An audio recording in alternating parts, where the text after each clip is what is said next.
Tredicino Italian fairy tale. There was once a poor woman who had 13 sons. The name of the youngest was Tredicino, the 13th. It was difficult for a widow to live with so many children. So when the sons grew up a little, Mother called them together and said, "I am already old and unable to feed you. Go into the world and take care of yourself."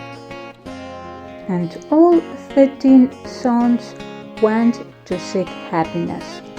They go and go when they see a beautiful house on the edge of the forest.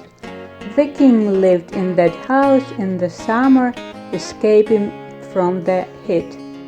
Tredicino knocked on the door and asked the king for bread for himself and his 12 brothers. The king frowned and said angrily, "I can't feed so many hungry people for nothing. If one of you were so brave and took my blanket from the wolf, I would give him bread and maybe even money." The older brothers kept silent. They didn't know what to say to the king, and Tredicino was not lost. Approached the king and said, "Give me a big needle and I'll bring you your blanket." They gave Tredicino a needle and he simply went to the house where the wolf lived. The boy hid behind a tree and waited. The wolf came out of the house and ran to the stream to get water. Tredicino climbed onto the roof, entered the house through the chimney, and hid under the wolf's bed. The wolf came tired, took out a blanket from the chest, lay down on the bed, covered himself, and immediately started snoring. Then Tredicino got out from under the bed and poked the wolf with a big needle, sometimes in the side, then in the back. The sleepy wolf spun around and the blanket slid down from him. Tredicino grabbed it, climbed outside through the chimney and approached the king. And the wolf had a parrot scientist in his house. He always knew everything, no matter what he was asked, and even knew how to guess the time. Feeling freezy without a blanket, the wolf woke up and asked the parrot what time it was. "It's only 5 o'clock in the morning," answered the parrot, "and the sly Tredicino has already taken your blanket away." "Wait a minute, he will fall into my clutches, that rascal Tredicino," growled the wolf so loudly that everyone in the forest was frightened. Meanwhile, Tredicino was in the king's summer house, but the king wasn't in a hurry to fulfill his promise. "This is not my blanket at all," he said. "Take my blanket with bells from the wolf.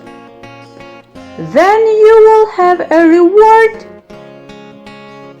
"Let it be," agreed Tredicino. "Just give me cotton wool and thread, and I'll bring you a blanket with bells."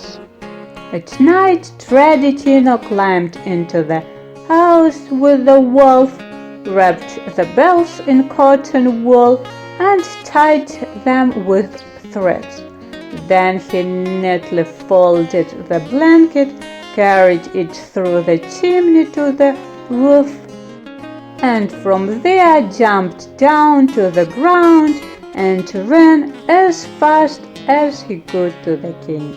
Meanwhile, the wolf woke up and asked the parrot what time it was. "It's only 4 in the morning," answered the parrot, "and Tredicino has already taken your blanket with bells."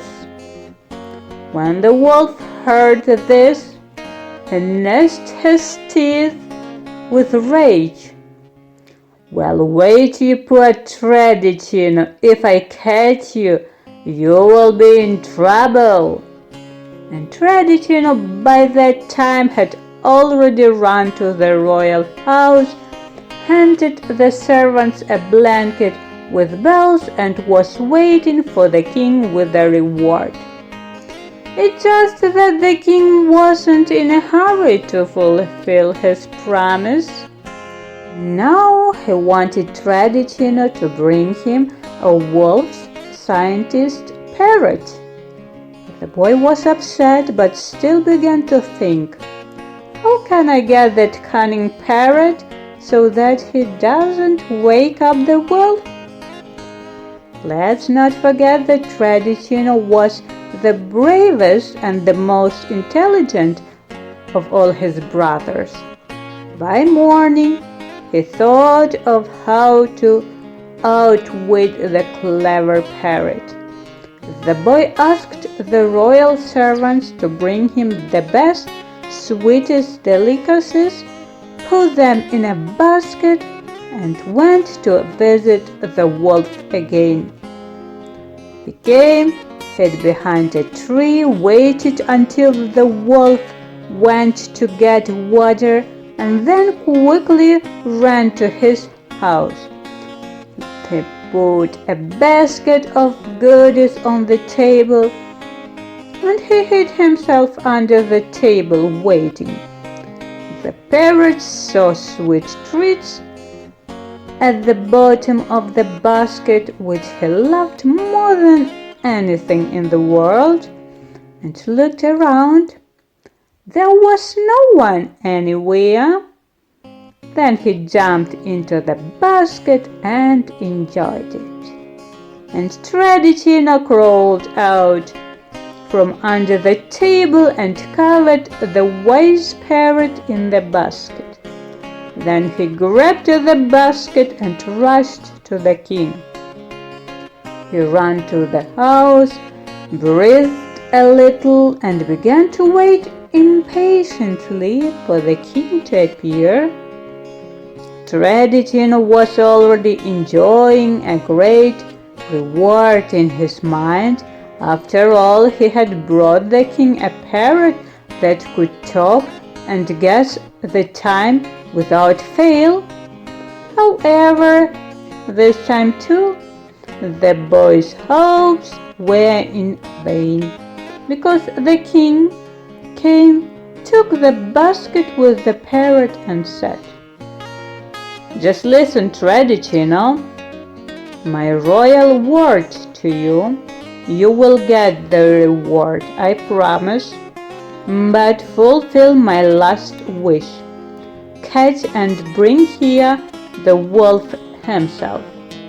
And if you don't catch him and don't bring him, then you will die."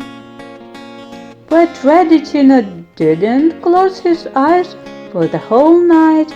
He was always brainstorming how to catch that sly wolf and bring him to the king. It was early in the morning when he finally made a plan. As soon as it dawned, Tredicino knocked down a strong box from the boards, put it on a cart, and dragged it into the forest. He stopped under the door of the wolf's house and shouted at the top of his voice so that the wolf could hear. The king ordered to catch the vermin Tredicino. Who will help me catch Tredicino? As soon as the wolf heard this, he ran away. "Do you want to catch Tredicino?" he said. "I will help you." "Now he will not run away from us." "I knocked down a box on him," Tredicino added, "but I don't know if it will be too small. I heard Tredicino is as tall as you are. Please get into the box for a minute and let's see if it's good." The stupid wolf cub jumped into the box and stretched out in it, and Tredicino grabbed a hammer and used it to close the box from above. "What are you doing, dear boy?" asked the wolf. "After all, I can suffocate here." "Don't be afraid, my friend. It's not that far to the palace. You'll get through it somehow," the boy replied. Thus Tredicino, adept of inventions, outwitted and trapped the ferocious wolf.